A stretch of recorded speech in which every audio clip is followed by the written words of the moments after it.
রুদ্ধশ্বাস, উত্তেজনা, শেষ বল পর্যন্ত অজানা ভাগ্য আর অবিশ্বাস্য এক টার্নিং পয়েন্ট।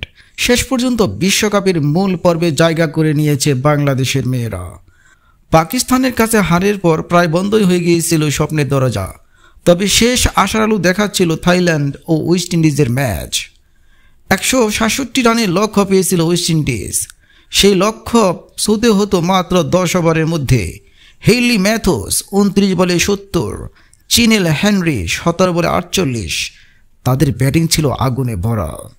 তবু 5 বল বেশি খরচ করায় ঠিক সেই সামান্য ব্যবধানেই বিশ্বকাপের মূল পর্বে জায়গা পেল না ওয়েস্ট ইন্ডিজ।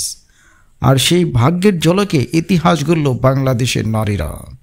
ওয়েস্ট ইন্ডিজ ও বাংলাদেশের উভয়েরই 5 ম্যাচে 6 পয়েন্ট।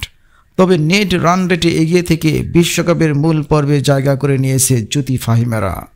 এর আগে টানা 3 ম্যাচ জিতে স্বপ্ন দেখিয়েছিল জ্যোতিরা।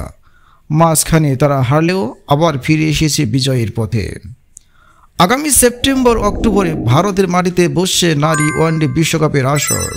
সেখানে লড়বে 8টি দল: Bangladesh, Bharat, Australia, England, New Zealand, দক্ষিণ আফ্রিকা, শ্রীলঙ্কা ও পাকিস্তান।